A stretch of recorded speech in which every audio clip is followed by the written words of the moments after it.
공급 절벽 재앙은 이미 예고됐는데 장기화될지 걱정입니다. 탄핵 정국으로 국정 공백 상태가 장기화될 것으로 예측되면서 주택 공급 정책에도 차질이 불가피해졌다. 이미 현 정부 출범 이후 공사비 폭등으로 공급 절벽은 예고된 상태다. 그나마 이를 막기 위해 내놓은 굵직한 공급 대책마저 표류할 가능성마저 커졌기 때문이다. 한 전문가는 공급 절벽은 집값 상승 폭등의 원인으로 작용할 것으로 보인다며, 또 정권이 바뀔 경우 부동산 정책도 규제 완화해서 복제기로 방향을 틀면서 문재인 정부 때 정책 실패를 답습할 가능성도 커 보인다고 말했다. 이미 예고된 재앙, 주택 공급 절벽. 윤 정부는 출범 이후 매년 공급 대책을 발표했다. 2022년 816대책, 2023년 926대책, 2024년 110대책 등이 그것이다. 임기 내 전국 270만 가구 공급을 약속했다.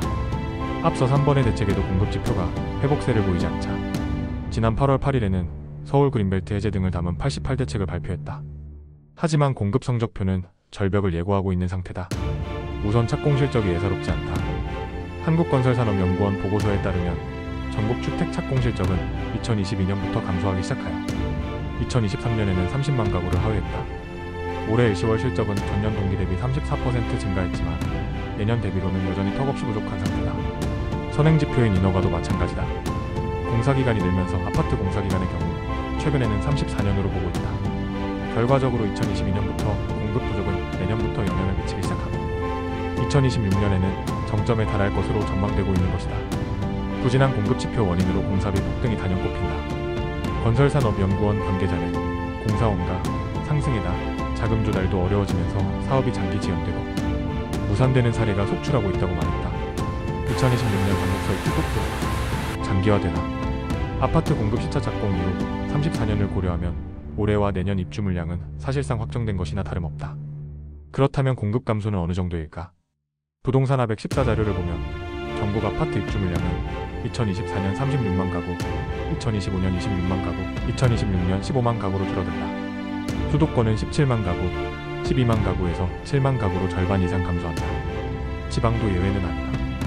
2024년 18만 가구, 2025년 13만 가구에서 2026년에는 8만 가구로 뚝 떨어진다.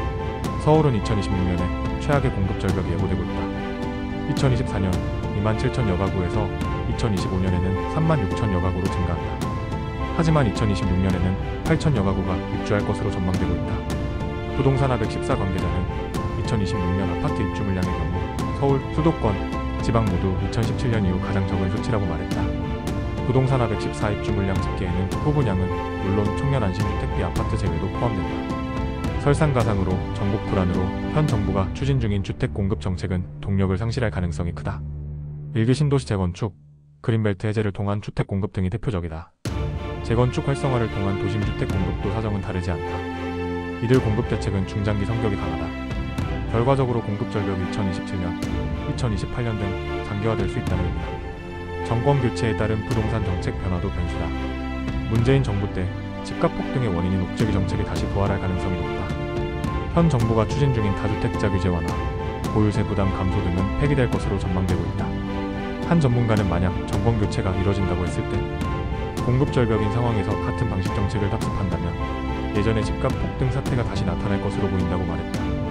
구독, 좋아요, 기대할게요.